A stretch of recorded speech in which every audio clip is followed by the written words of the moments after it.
Hey, it is, can you believe it, June 14th, 2022, Flag Day. Um, it is, I'm here in Florida, and it has been record temperatures, and it just reminds me of just how nice it is to be able to greet the evening and cooler weather and to begin just thinking about things that are important to us and ways to make tomorrow better.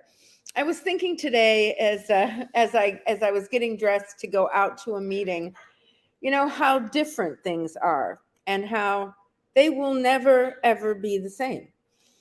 And I don't know whether it was just the pandemic that changed them or whether there were lots of different agendas that came together conveniently at this time. And wow, um, record inflation, um, education at its all-time low, um, plummeting stock markets, crazy Bitcoin and all bloodbaths and things I don't even understand, and a world that is just so full of sense of negativity that I call on my faith and on everything I've ever learned every single morning when I wake up to bring some kind of light to the children that are in my home that I help to raise, light to strangers that I get to see every day, which are becoming more and more important to me as I don't have a workplace to go into, the people that I speak to on the phone, the people that I even communicate in a deeper way on Facebook or other social media. But I have to muster myself. And in this new economic world where people prefer to have work from home with less money than work with a creative group of people for increasing rewards, I find myself needing to be my own best coach. I used to go to work and be inspired by younger people and older people around me. They were my team, my circle. If I was putting a little too much sugar in my body, they'd be my health coach and they'd say, "Hey, I thought you were dealing with pre-diabetes." It's gone. So now, for most days, besides parenting and shepherding animals and talking a whole lot to people on the Zoom, I need myself to be my own coach. Tonight, we have an amazing guest. He has an amazing history, an amazing background. Ralph Campbell, who many of you heard a few months ago on my podcast. This is actually podcast 31, 32 actually. And people loved him. They asked when he was coming back, and I was so excited to ask him to come back on the second podcast of my rebranding, Rethink Your Health, because it's time to rethink who we are, how we are connected to others, and how we can become better versions of ourselves in a world that needs a better version of you. So, Ralph Campbell, I am welcoming you. He is a college graduate of Morehouse in Atlanta in marketing communication. He has a gift for words that I aspire to. He is a personal development coach. He's had a long-standing career in healthcare corporate. He is also a corporate coach, meaning he designs better models for leadership and staff to perform and to be happy, etc. I'm going to let you talk a little bit about Ralph. I'm going to bring you on in a minute, about who you are and why you are in 2022 and what Learning Optimized, your relatively new company, is doing, and what is your main purpose? What is your why? And then we'll get into the weeds and talk about coaching ourselves to well-being. So no further ado, one of my we're friends, but he's also a mentor and in many, many ways, just kind of an inspirational spirit for me. And that's rare. So Ralph, welcome. Good evening. How are you, Tanya? I'm great. Now, we want to hear your why.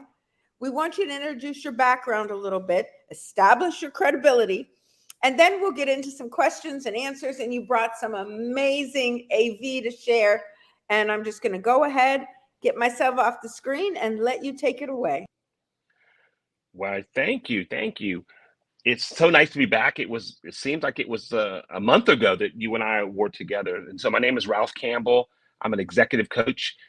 I'm actually from Key West, Florida. I think that's important to set some context about where I came from and what I do today. I grew up with three older sisters and a mom. My mother had all four of us before she was 27, and we were lucky enough to live next to a library. And so my mother valued education. She would always say, education is your liberation.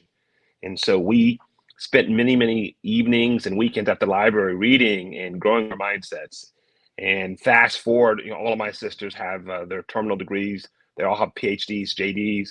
And I decided I wanted to be an executive coach and make a difference with people. And so the what I do is I'm an executive coach. I'm a consultant. I work with high growth individuals, high growth organizations, supporting them getting, as we say, 1% better every day, or getting from where they are to where they want to be. I specialize not on the result part of coaching. A lot of consultants and coaches help people produce these tangible results. What I focus on is the brain. And so I do a lot of work in the neuro leadership space, and I work with people on their mindsets in this area that I'm now calling vertical development. And I hopefully will get into some time. We'll talk more about that. And so I'm a mindset coach. So that's what I do. But what drives that is my why, Tanya. And you asked me my why. So my why is to make gentle the life of this world through the practice of honoring each person's value and worth, so that together the difference we make for each other can never be erased. So I'm here to make gentle the life of this world and making sure that every day I value each person's value and worth. And that's my why. Wow, I'm trying to write that down. It's beautiful. I mean, truly beautiful. And obviously, you've thought about that a lot to make. Let me run this to make gentle. Say this again. To To make gentle the life of this world through the practice of honoring each person's value and worth. Oh my gosh, honoring each person's value and worth, and to make the world a more gentle place. That's really something. It just wow, I hope people who are listening and they're gathering are really accepting that in the spirit that it's intended. And we hear all the time, whether it's from a business coach or a personal coach, establish your why, establish your purpose. And sometimes that's hard. I'm getting up just to pay a bill, or my purpose today is to just not lose it. Uh, but when you really come across without, and Christianity is all about this, right? Find that service, find that deep dwelling, abiding why. And if you don't work in Christian terms, what is it that you want people to know and remember of your actions on this earth? That's a pretty intense question. All right, well, let's get down to self-coaching. Like I said, many of us don't have access to a coach or work in situations where we're not currently being trained in that way. We may get customer service training or sales training, but really and truly Tanya training or Mary Beth training in how to kind of disassociate from our egos and our emotions and really look at ourselves in ways that we can indeed become 1% better every day. So let me just ask you, um, what are the first steps to increasing our well-being? And that includes health. Primarily this whole rebranding is about how do we change our mindset, Ralph, so that we're healthier in mind, which then makes us healthier in body. So do I need to put something on the screen for you? Because you sent some really cool things. Yeah, well, I'll prompt you to do that. But Okay. when you ask that question, it brings to mind the answer. brings me to the story of Gandhi, and when a lot of the research around Gandhi's life, they found that he actually wrote poems. Not many of them, but many people didn't know that, and I didn't know it. I read all of the biographies and what have you, but he wrote a poem, and one sentence in the poem said, "Reducing oneself to zero." Reducing oneself to zero. And those of you who know Gandhi's life, he died, Tanya, with less than 10 possessions. So Gandhi was what we call today a minimalist or an essentialist. Okay, that wasn't the language, 50 years ago. But Gandhi was a minimalist, and he died with less than 10 possessions. And he said, it's not that nothing mattered in my life, it's that very few things mattered. One of the things that mattered in Gandhi's life was the independence of India. Gandhi was never elected to political office, but yet single-handedly led the independence of India. That was his focus was very singular. The second thing that mattered most was his grandson, who now carries this tradition, Arun, who I had the honor of meeting about 15 years ago. And Arun, at the time when Gandhi was in India, Arun was in South Africa, and he was dealing with a lot of racism. And to the one population, they said, you're too black. And to the other population, you're not black enough. And he was confused. And he called Gandhi. And Gandhi told him, come to India and live with me. And he lived with him for a year. And he said, I'm going to listen to you for a whole year. And so there was two main focuses of Gandhi, was one, with India and its independence, and two, raising the next generation of this nonviolent leader. His son Arun now runs a huge nonprofit. At one time, it was in Colorado. I haven't talked to him in quite some time. But when you ask that question of, well, Ralph, how do you coach yourself and get into this well-being? The answer is in the Gandhi is in reducing yourself to zero, Tanya, and focusing on what really mattered. And I gave you the Gandhi story, right? India and his grandson. And so each of us needs to ask the question, if we were going to reduce ourselves to zero, and you could only deal with 2 or 3 things that really mattered, what would they be? And the rest are what we call the non-essentials, right? The non-essentials. And Gandhi says, I don't need the material. I don't need the accolades. I need India to be independent, their independence. I need my grandson to grow up in a world that's just, that's fair, that treats people with dignity. And I'm going to double down on that. And because of that, we have his grandson and the good work that he's done. And so I share with people to reduce yourself to zero. What are 2 or 3 things that you are committed to, and let the rest slip away? And that certainly reduces stress. If you could really learn how to do that and simplify your diet, simplify what you focus on every day, simplify what you want, simplify your desires. That's just something to really blow your mind when you think about that. I remember when I had 4th stage cancer, that happens automatically, Ralph. Maybe not for everyone, but it did for me. I wanted out of all the bullshit, right? Get me out of all this. Get me out of all the politics of my job.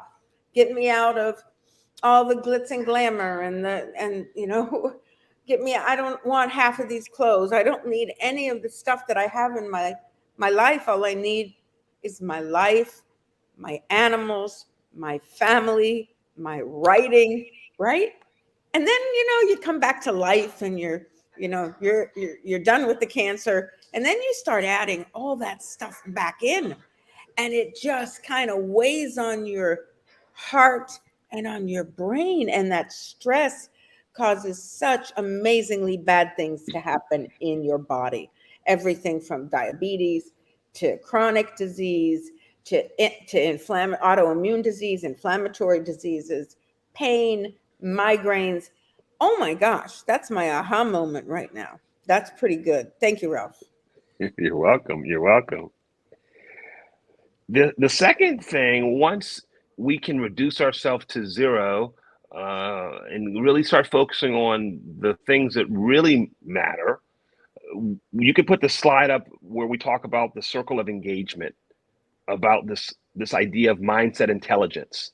Okay, that's a different one than I have here, right? Yes. So Okay.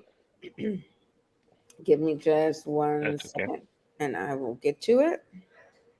I think I'll get to it. Where did it go? Here it is. That's it.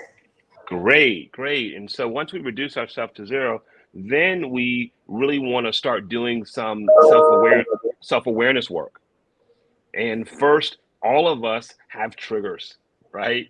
And so let me give you the operational definition of a trigger. And so a trigger is any stimulus or stimuli that alters our thinking and acting. I'll repeat it. Any stimulus or stimuli that alters our thinking and acting. So when you get triggered, and people use this word trigger, trigger, trigger, I want to give people language, Tanya, language. So when I am triggered, my thinking and my acting is altered. Mm-hmm. So now that I've gotten clear about my purpose and what matters to me, I need to examine me, right? We're talking about how do I coach myself to well-being. First, I need to identify what are my triggers. And when I mean by what are my triggers, what type of triggers affect you the most? Is it people? Because people can be triggers, right?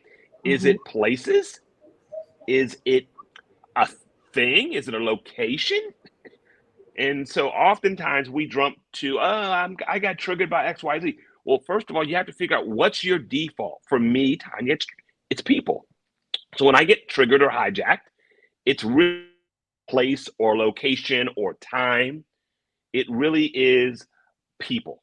And so I'm conscious of that. For other people, it could be location, it could be place, it could be time. The second, once you figure out the trigger, what most people do is we do trigger and we do impulse and we go right to the behavior. So you see this circle here, but we skip to two of the most important features. When we get triggered and we're not aware of our triggers, we have the impulse that goes with the trigger, and then we have the behavior, which typically is suboptimal. And what I'm arguing is that we step back, because the reason this trigger goes to impulse to behavior automatically is because we're dealing with too many constraints. And I gave you the Gandhi story. When he reduces himself to zero, when you reduce yourself to zero, you actually begin to raise your consciousness or your self-awareness of yourself. And so under this model, when you're focusing on what matters most, when you get triggered, you're less likely to go trigger impulse behavior and more likely to go trigger impulse. What's driving this? What's the upset? What has me not balanced today? What has me irritated, et cetera, et cetera. And then you can go to the fourth circle on this circle, which is a choice. I have a choice. I'm that choice. And many people play victim because they don't have choice. And when you're dealing with so many constraints in your life, oftentimes, Tanya, the brain goes trigger impulse behavior. It just gives you the default because we are wired, what for? Self-preservation, right? That's biological. We are wired for threat. We're not wired for reward. We're a species. We're an animal. We're a species. And so we're wired for threat and we're wired for self-preservation. And so if you understand what's happening in the brain, how you mitigate that is that you reduce yourself to zero. It gives you a lot more access to have more awareness about what's triggering you. And then you're able to choose. And when you're choosing from what? Your why, what matters to you, what's important to you. And then the behavior always falls out of the choice. When I work with children, I don't try to change their behavior. I work on where they're choosing from, what matters to them. I'm working on shifting their paradigm, shifting their mindset, because that's going to drive the behavior. Fascinating. I just want to stop you for a moment because many of the people that are viewing this, you're dealing with children, your own children, your grandchildren, and the behaviors that more and more children are exhibiting, especially over the past 2 years, are defiance, are aggression, things that just we've not had to deal with before. So I'm going to just wind you back a moment and say we're coaching a 10-year-old who has real defiance issues, refuses to listen to authority. In the model that you're discussing, where do we go with that child? I mean, my first impulse is right upside the head, but that doesn't work. So what works? You're so spot on. The world that we're living in, even, the last 2 years, has changed dramatically on how the effects of children and really what comes out of their mouth and their behavior. And I've worked with a lot over the last 2 years. And the first place I begin is just asking them, what's on your mind? Just not placing blame, just in a very neutral way. What's on your mind?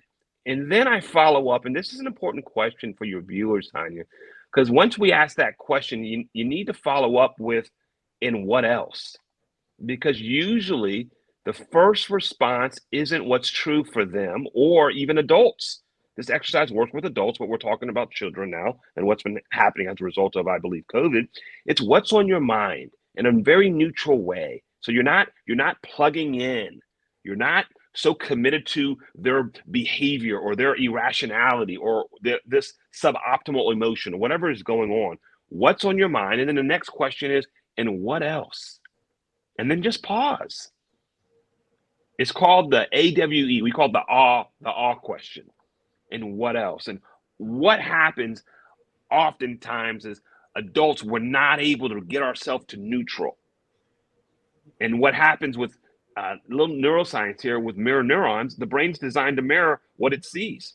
And so if you get triggered by your daughter or son that you want to, bop on the head one time, what's happening is you're starting to mirror their behavior. So that becomes in itself a trigger going back and forth that you're not even always conscious of. And they're not conscious of. They're just playing along back and forth in the trigger. That's why getting to the what's on your mind and what else, trying to get yourself to a neutral place, because what you want them to do, let their brain do the work, Tanya. The brain is going to model what it's picking up. This makes sense. See, it sounds a little counterintuitive, but it's not. I do it all the time. I'm working with someone, they're screaming. I go, are you through? Is there something I can do for you? Are you okay? And I smile because I know eventually, now eventually I'll keep it up in a very respectful way, not trying to one up them. Remember my why is to make gentle life in this world through the practice of honoring each person's value and worth. So when you're asking these questions, Tanya, it has to come from, I care. I'm concerned about you. I understand you're upset. You're pissed off. And I'm here for you. What's on your mind and what else? And let them just go through the process. We try to suppress emotions often with our smart parenting ways. And I have twin boys, and it doesn't work, Tanya. I tried everything. Oh, I just want to stop you and get your feedback.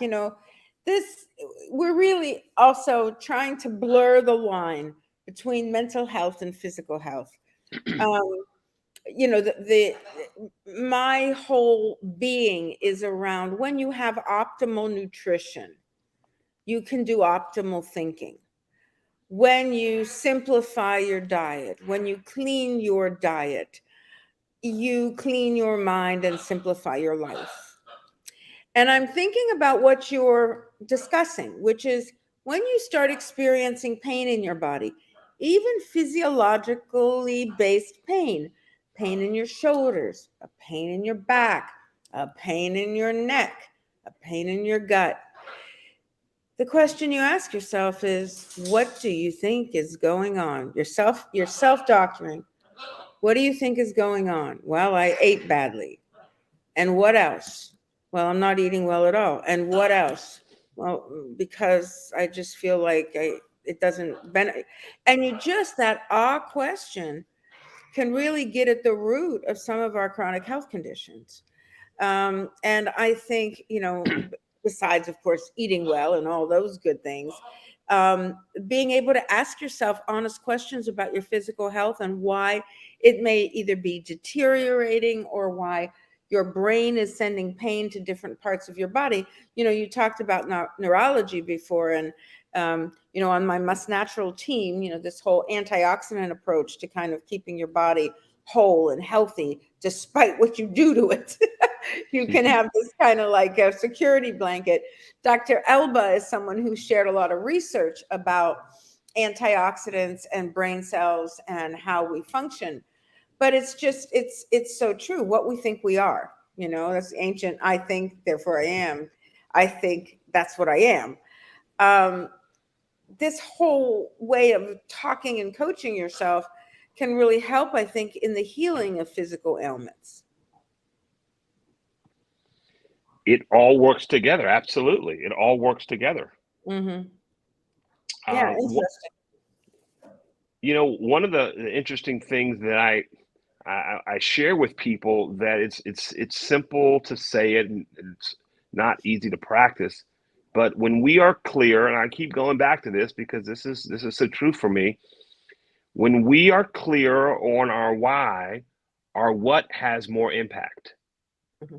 When we are clear on our why, our what has more impact. When we are unclear on our why, our what has less impact. Well, what's the what, Tanya? What modality, what identity is the what? Well, the what could be my health, could be a what. My relationship could be the what. My job could be the what. And oftentimes the big what, the silent what, is someone's health, right? And so it's correlated.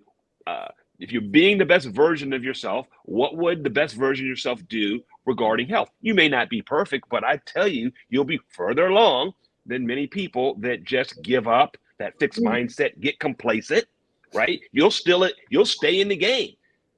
You'll stay in the game because you have something to, quote unquote, this is cliche, but it's not for Ralph Campbell. You have something to live for. Yeah. Yeah. For sure.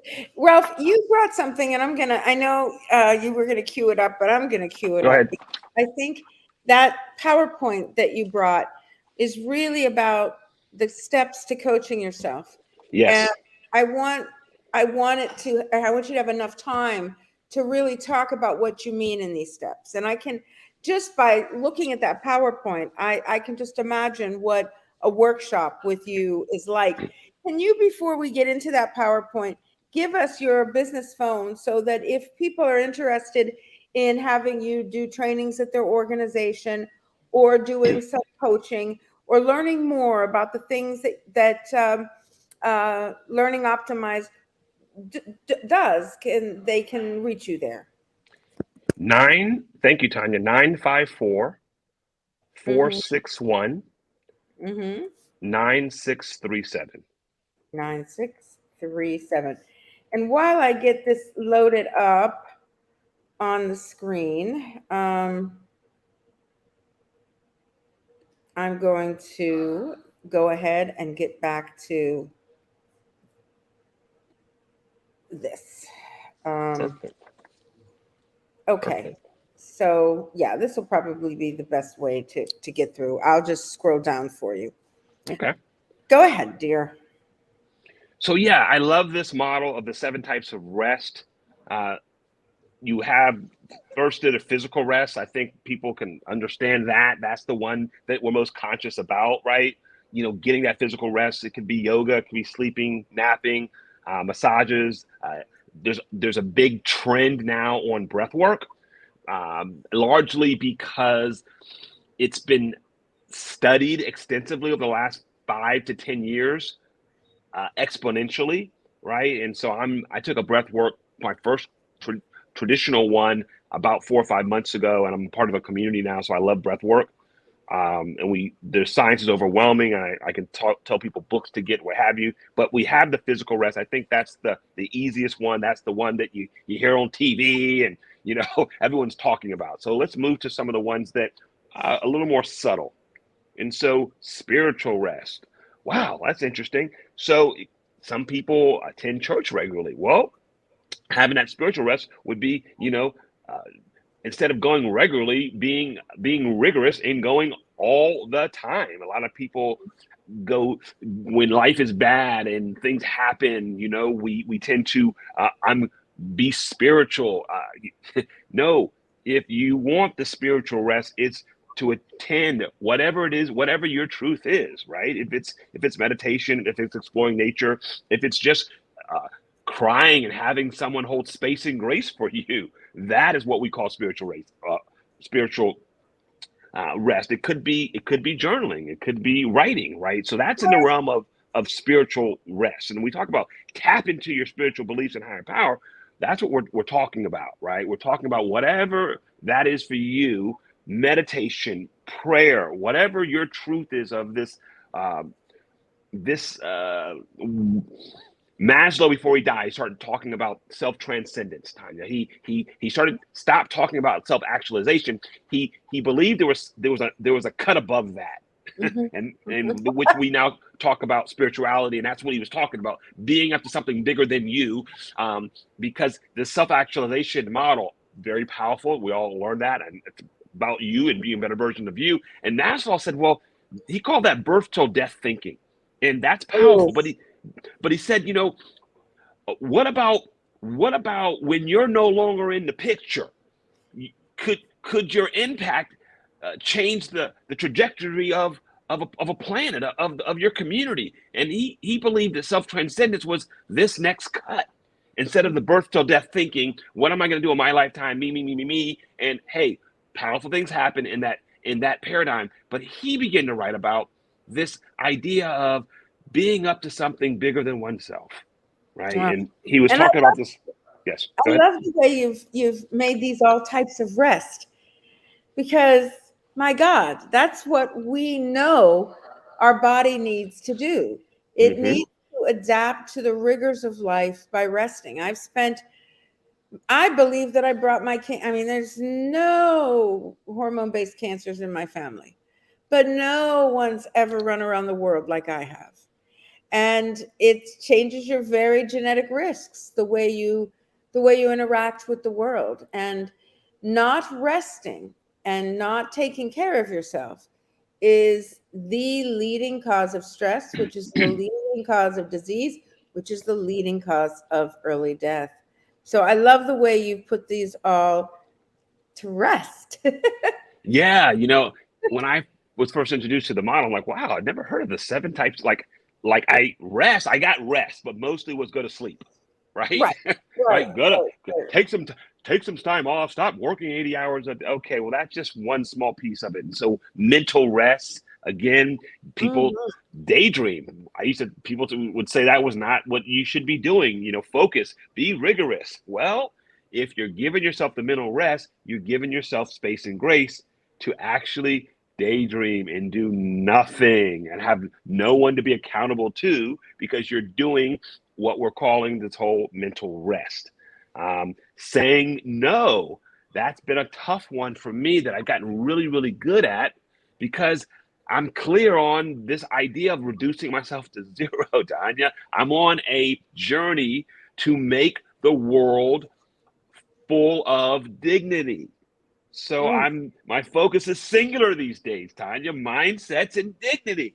So that makes me saying no easier, versus I used to say yes a lot because I wanted to please people. I wanted to make a difference here. And we all know the effects of saying yes too much. After a while, the energy's, I had to wake up and reduce myself to zero and allow the no. But why the no is easy is because the why is clear. Mhm. Yeah. See, when you're not clear on the why, the no is hard. Mhm. Mhm. You're the wind blows. This is going on. You want to be a part of this, and hey, nothing inherently wrong with any of that. It's you just focusing on what matters to you and being able to say no and get that mental rest. And people now take mental health days, right? I'm like, what are you doing today, Tanya? Nothing. What do you mean nothing? Nothing. No. I'm just I'm Right. just going to be here. Just be present. Mhm. That's mental Got it. rest. Got it. All right. So we'll scroll down to another type of rest. Yes. And that's this most important rest. This is the social rest, right? We're in this dopamine pandemic, Tanya, where we now have more distractions than humans have ever had, right? So we didn't need much social rest 20, 30, 40 years ago as compared to what we need in 2022. So what's social rest? Quality time. Quality time is what? One of the five love languages, not an accident. What I'm attempting to do here is give you a framework, a language. Some of you have read the work of the five love languages. So quality time with loved ones, cutting off toxic relationships.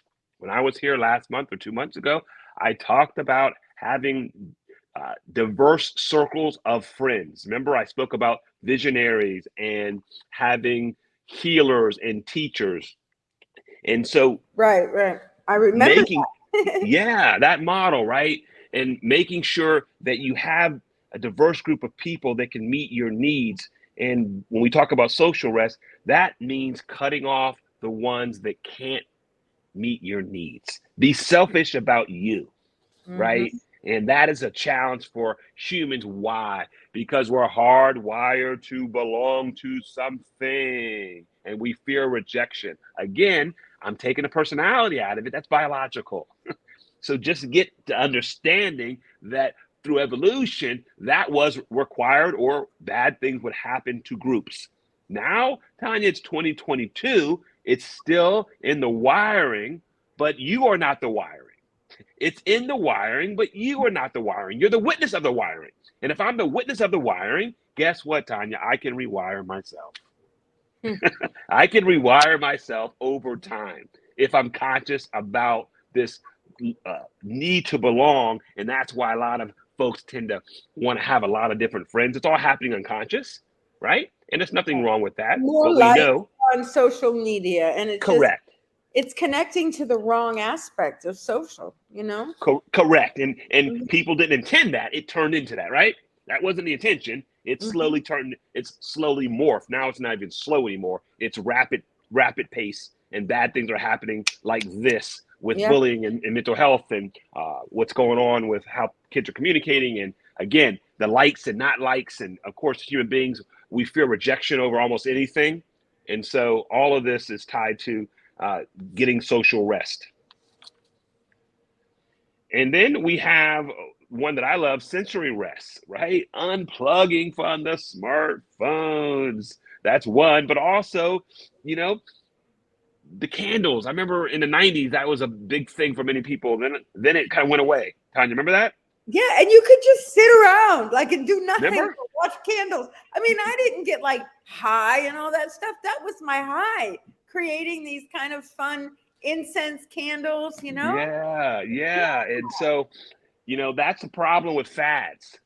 Fads go away, Tanya, Right. right? We human beings only keep what's useful to our survival. And so once the fad goes away, but here's the good thing about it. Candlelight is actually really good for sensory rest, right? Mhm. Getting that fresh air, wearing soft, comfortable clothing. I'd never heard of the sensory rest before. So this is very, very interesting to kind of dig into it and be intentional about it, of just taking a moment and be still and silent without the outside interference. Now, this correlates with meditation as well, but really sitting in that darkness of gratitude, right? That Mhm. darkness of gratitude. Hmm. It's just fascinating, and it makes so much total sense. I've read research lately on just the easiest way to bring your blood pressure down, besides petting a dog or cat, is to go for a slow and easy walk in nature, not in the middle of a subway station, but to really appreciate some nature. And a part of that is because it's just like the candle, or just like, it's just mindful, and it's not stimulating, right? Mm-hmm. It's not stimulating. Oh, this is fascinating. All right. So do we have another? Oh my goodness. This is so important. We have the emotional rest, right? And so the biggest one for me here, emotional rest, is letting go. letting go of what you can't control, right? We hear that a lot. Letting go, surrendering, emotional rest, surrendering, connecting with a friend, talking to people. And here's the thing about talking with friends. I'm going to break this down a little deeper because a lot of people say, oh, just have friends and have someone you can talk to. All right. Getting the right friend to talk to is important. Okay. So having someone that's going to hold space and grace. I use that a lot. It resonates with my audiences. Having space for the person, not being in judgment, having grace, right? You don't know their story, you don't know their backstory, but just holding the space and grace for them. What happens when we hold space and grace with people, and I'm talking to a friend, actually the science is now very, very loud. It says that we actually begin to challenge our own assumptions and we clarify our thinking when we have a good listening partner. Mm-hmm. We actually start, which is the theme of this, we begin to coach ourselves on a better way well-being if we're listened to in a deep way.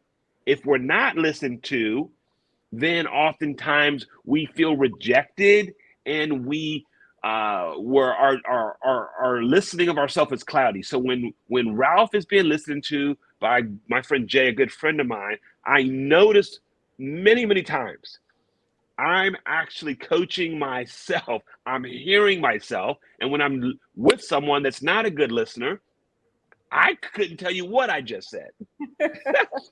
And that was a big breakthrough, being able to hear your own hear your own speaking of yourself. Mm-hmm. Mm-hmm. Wow. All right. So I think we have one more. This is the fun one. This is the fun one. Yeah. And the one that we say Yeah. all the time. We should be doing more of this, right? This creative rest. And there's so many ways to be creative. We could have filled this page up. There's millions of ways that we can be creative and just go do it. I had a client of mine that I'm coaching, worked for a big construction company, and just was just tired, went through some tough times. And she said, maybe I'll start painting. And I said, go for it. And she's now painting, and she just recently got like a residency in this place in Fort Lauderdale, and it just I'm Wow. like, how did you learn how to paint? And in her backstory, she used to be a model when she was young, and she was talking about clothes and makeup, and somehow her brain was able to take clothes and fashion, and it's easy for her to paint. So yes, there's a lot of ways that we can be creative, and not many of us really weigh into that, and we really can do a better job, all of us, of that creative part of our brains. All right.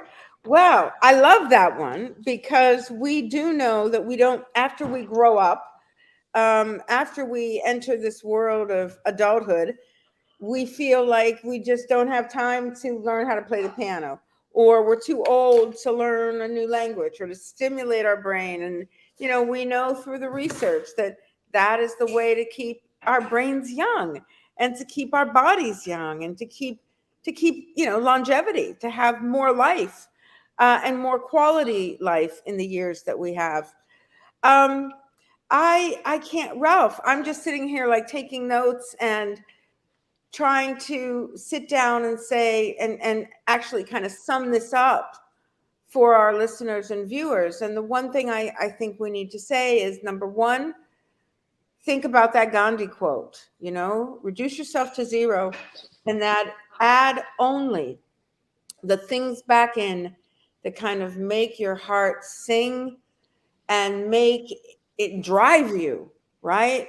And that I can almost guarantee it won't be getting the newest car that's out, and that won't be, getting, a bigger diamond. It's really what really drives you, right? And I'm sitting here thinking you have this amazing why, and I can't compete with your why. And I'm sure there's lots of people sitting there uh, writing some things down, saying, "Damn, I don't think I can ever have a rough kind of why." But I guess we could all have one of those if we're in one of your workshops. But I, I'm sitting here thinking that my why is trying to make feeling better about yourself and your life as easy as possible, so that people can actually give it an honest try. And Mm. many of you know that this is a morphed version of the show from Much Natural, the muscadine grape seed extract that changed my life, that prevented surgery, that, got me, a reversal of diabetes, that changed my mood, that grew my hair back, that kind of fixed my skin, and that just gave me a sense that life was worth living.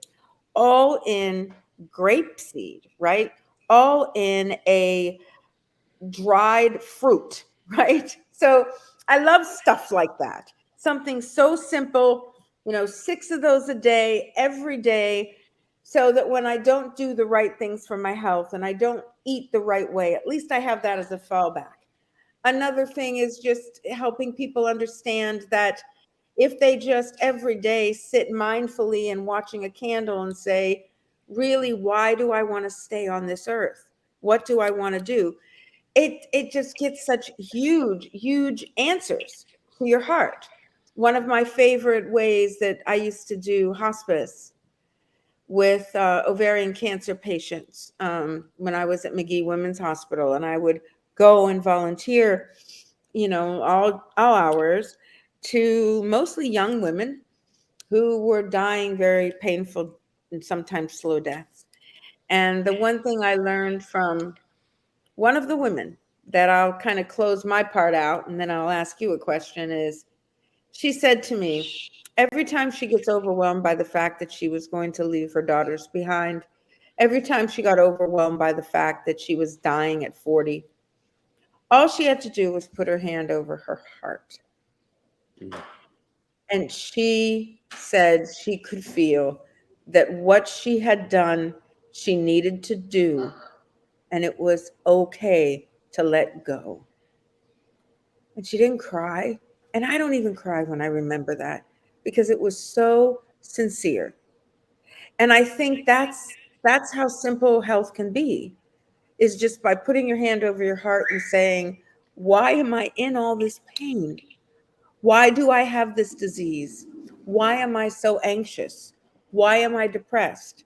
Why am I thinking about not being alive? And when you answer that question with your hand over your heart, there's a certain integrity in the response. And so I asked this question of all my guests on this, because it's Rethink Your Health. And so here goes. What did you used to? I used to think health was blank, but now I know health is what? Ralph, I hate to put you on the spot. You're a poet. So you used to think health was what?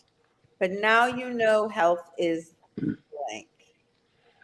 I used to think health was just something I paid attention to sometimes.